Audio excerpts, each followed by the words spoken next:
بسم اللہ الرحمن الرحیم۔ السلام علیکم۔ یہ تاریخ کا ایک دردناک واقعہ ہے۔ حضرت عثمان غنی رضی اللہ عنہ کے اوپر 40 دن تک پانی بند رہا۔ وہ ایک منصوبہ تھا، 3 لوگ 3 مختلف شہروں سے چلے، ایک مصر سے، ایک کوفے سے، ایک بصرے سے، ایک ہزار آدمی لے کر، اور مدینہ منورہ پہنچ گئے۔ حضرت علی مرتضیٰ سے ملے، حضرت عائشہ سے ملے، اس کے بعد اصحاب سے ملے تو جو انہوں نے کہا فرمائش کر کے واپس بھیج دیا۔ حضرت عثمان غنی پر اکابری کا الزام تھا۔ انہوں نے کہا کوئی ایسی بات نہیں، یہ تھا کہ آپ نے کم عمر لوگ گورنر میں مقرر کیے۔ تو حضرت عثمان غنی رضی اللہ عنہ نے کہا حضرت اسامہ بھی تو کم عمر تھے، تو حضور اکرم صلی اللہ علیہ وسلم نے گورنر میں مقرر کیے۔ اگر مقرر کیا ہے تو مثال ہمارے سامنے ہے، لیکن یہ ایک منصوبہ تھا۔ اس منصوبے کے تحت یہ 3 شہروں سے لوگ آئے تھے۔ وہ 3 کی مسافت طے کر کے پھر واپس آ گئے۔ تو یہ تینوں کیوں آ گئے؟ یہ ایک سوال تھا کہ کم از کم ان تینوں میں سے ایک نہ آتا۔ پھر انہوں نے مدینہ منورہ کو گھیر لیا اور جس طرح بلوالیوں نے حالات پیدا کر دیے۔ حضرت علی مرتضیٰ تو شہر مدینہ سے باہر تشریف لے گئے تھے اور اپنے بیٹے حضرت حسن اور حسین رضی اللہ عنہ کو حضرت عثمان غنی رضی اللہ عنہ کے دروازے پر مقرر کیا تھا تاکہ ان پر زر نہ پہنچنے دینا۔ 700 صحابہ اجازت طلب کر رہے تھے کہ آپ ہمیں ان بلوالیوں سے نپٹنے کی اجازت دیں، اور بہت سارے لوگ حج پر جا چکے تھے۔ 18 ذی الحج کا واقعہ ہے۔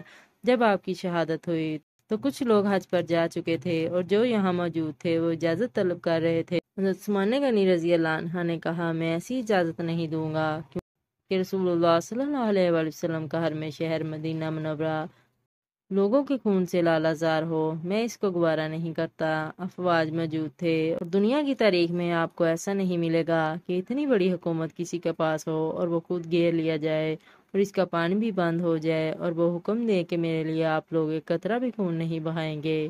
بلکہ آپ نے غلاموں نے جب تلواریں اٹھا لیں، آپ نے کہا کہ میرا حکم ہے تلواریں نیچی کر لو، بلکہ میں تمہیں یہ آفر دیتا ہوں جو غلام لڑے گا نہیں وہ ایسے آزاد ہے۔ حضرت ابو ہریرہ رضی اللہ عنہ بھی موجود تھے۔ حالانکہ یہ سب پڑھنے پڑھانے والے لوگ تھے، لیکن تلوار لے کر حضرت عثمان غنی رضی اللہ عنہ کے حجرے میں آ گئے۔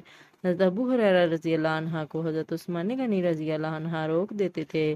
مالک بن یسر کہنے لگا کہ ہم آپ کے دستبرداری کے خواہاں ہیں، آپ خلافت سے دستبرداری اختیار کر لیجئے۔ تو حضور صلی اللہ علیہ وآلہ وسلم کے جانسار صحابی حضرت عثمان رضی اللہ عنہ نے فرمایا یہ نہیں ہو سکتا، دستبردار کیوں نہیں ہوئے؟ لگتا ہے سب سے آسان یہی تھا۔ لیکن حضور صلی اللہ علیہ وآلہ وسلم نے ارشاد فرمایا تھا کہ اے عثمان رضی اللہ عنہ، اللہ تعالیٰ عز و جل تمہیں ایک قمیض پہنائے گا، لوگ اسے اتارنا چاہیں گے لیکن تم کبھی نہیں اتارنا۔ تو اس سے مراد خلافت کی قمیض تھی، اور ان کی شہادت کی خبر بھی محبوب سلام نے دی تھی۔ اگر آپ دستبردار ہو جائیں تو یہ ایک کھلونا بن جاتا یا باغیچہ بن جاتا۔ خلافت کے چند آدمیوں کی پریشر سے خلافت سے دستبرداری کرنا پڑتی، اور یہ ایک سوال بھی پیدا ہوتا، چند باغی تھے ان کو کچل دیا جاتا۔ لیکن عثمان رضی اللہ عنہ یہ نہیں چاہتے تھے۔ ایک تو یہ کہ مدینہ منورہ کی حرمت پامال نہ ہو، اور دوسرا جو پورے عالم اسلام کو آگ لگانے کا منصوبہ تھا۔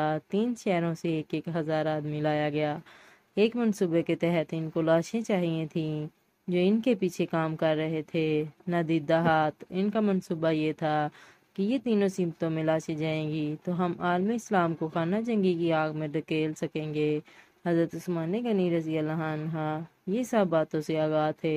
سب سے یہ تھا کہ قربانی پیش کر دی جائے، اور انہوں نے سن بھی رکھا تھا کہ 2 شہید ہوں گے۔